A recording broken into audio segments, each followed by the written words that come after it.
today you'll be receiving from a message full of God's power to help you become everything that God has created you to be. You know, God sent his son, Jesus, to die for you to have a life of abundance and for you to be an ambassador for him. What does that mean? That your life should represent his goodness. It's time to be about it. Tune in today's message and you'll be blessed. You know, we do that as human beings. We try and impress.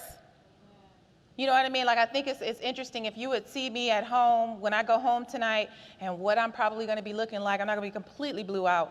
But if you saw me when I get to see my husband tonight versus our first date,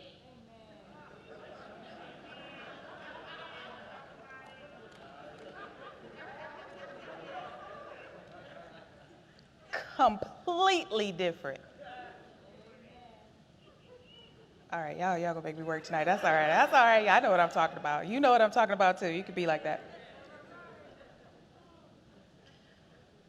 So this was a great example to start with Elijah, because he is like so many of us, where there's one day, and I know even in myself, this is one of the things, and originally I thought this word was just for me, because I was like, man, I need to get off this pendulum on so many things, because there'll be certain days where it's like, you know, there's no God like Jehovah. Yeah, like, you know.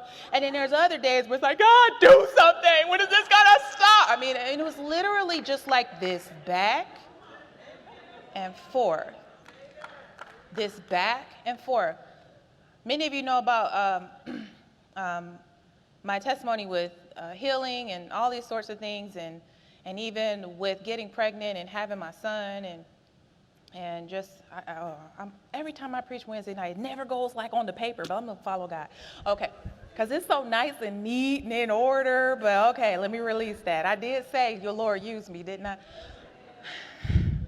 Well, you know, I fought and believed God for this baby. I was worried about not being able to have a baby, like, as soon as I hit 21 and I was not engaged. And I didn't see anybody to be engaged to. That's when my clock started ticking, like, I don't see nothing. So I was, Lord, don't let it be too long therefore I can't have a baby. And sure enough, I'm walking down the aisle at 36.34, like, you know, I'm like, what's happening? And I finally had this baby, and it was a very tiring day. It didn't go the way I thought it would go. It wasn't as easy as I thought it would be, and I was in the hospital for over a week. When it was all said and done, and they're like, girl, you be in there 48 hours, they kick you out. Mm-hmm. So, but there were just days where I was like, you know, just playing with his little toes and trying to guess, that's your pinky toe, Lee. Oh, that's my big toe. Or, you know, just enamored with this kid. And then it could be like 30 minutes later, and I was like, no, I need some space. I need some time. Take this kid, stop it from crying, you know, just that. Sometimes we do that with the blessings of God. We believe God. You know, like, Lord, I'm believing God for this house. You get the house. And then next thing you know, you're depressed because you're mad about how much it costs to heat the house. Like, God's going to bless you with the house and just like, oh, yeah, but you didn't mention, you know, keeping the house heater. I mean, just on this pendulum, back and forth. We do this with relationships too. I love you, baby. I learned this in marriage. I love you, baby. You are everything. And then it could be something so minute. Like, I've asked you repeatedly to put the trash bag back in the bin. I don't want to go to the trash and open it and throw it in automatically, and then I got to go touch the trash because you forgot to put a bag in. Just take a bag, and before you know it, that can blow up into some full-blown drama. And you could be up in your room somewhere wishing you never met this person. You got to deal with those emotions. You got to deal with those feelings.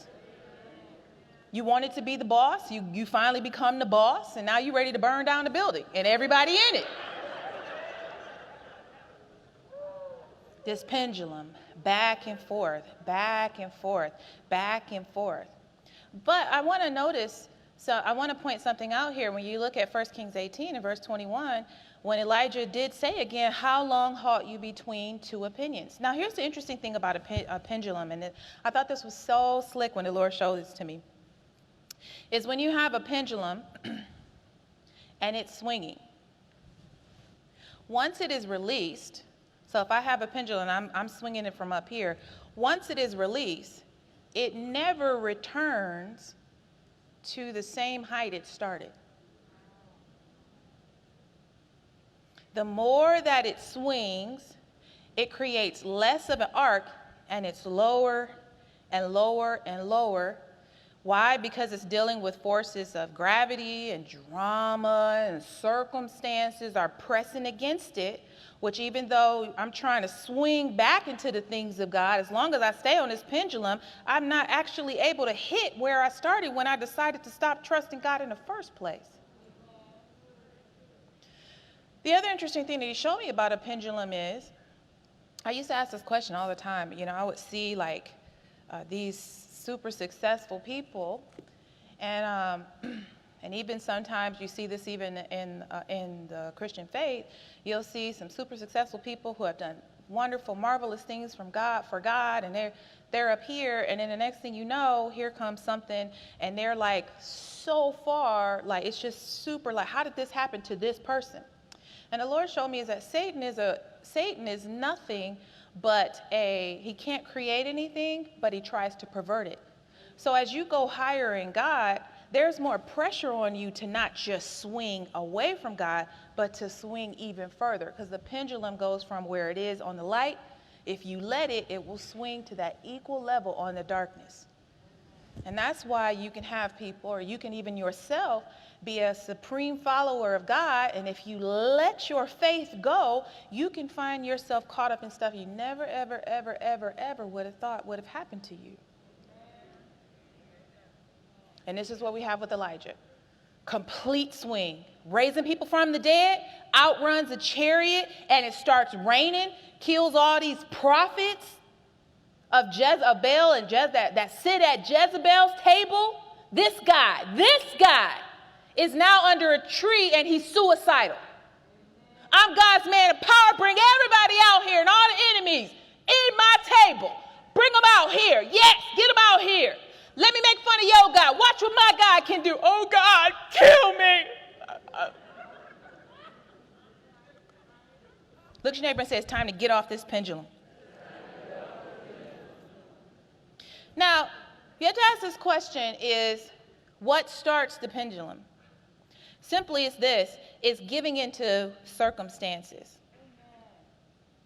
An easy thing to do, it's a very easy thing to do. I think if you were to honestly poll everyone in here, they deal with this on a regular basis on some issue. The Bible talks about setting aside that sin that easily besets. You've never fully arrived. There's always higher to go in God. But I think the best way to kind of describe this is a fair weather type person. Now, we see this a lot with our wonderful Detroit Lions.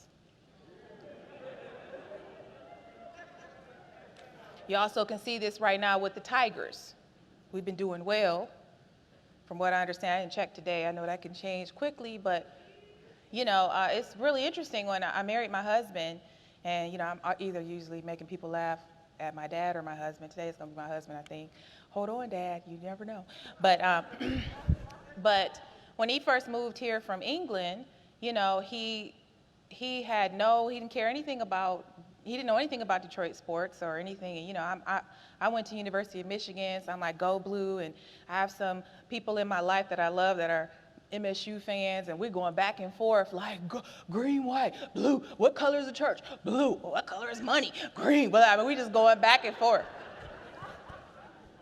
And I remember I told my husband, okay, well, you are a Wolverines fan, because we're one.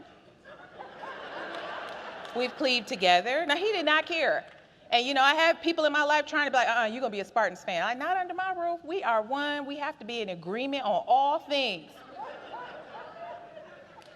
And they weren't really, when he was in England, they weren't really pushing the NFL in England like they're pushing it now. And so he didn't really care. So I was like, okay, and you're also a Lions fan.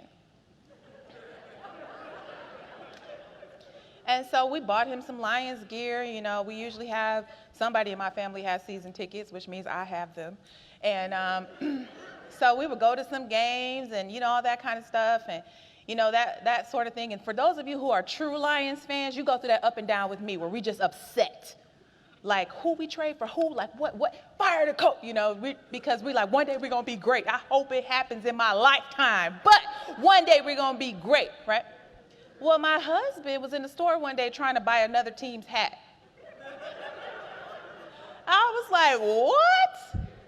Because, you know, he got a big Lions jacket, he got the hat, he got the sweatshirt. We hooked him up. And he like, this is sweet, I like this. He been to Ford Field, he been at the games with a forward down the field. Oh, the whole night, you know the song and everything. But he had been to and watched too many games where we just lost, and lost in the dumbest ways.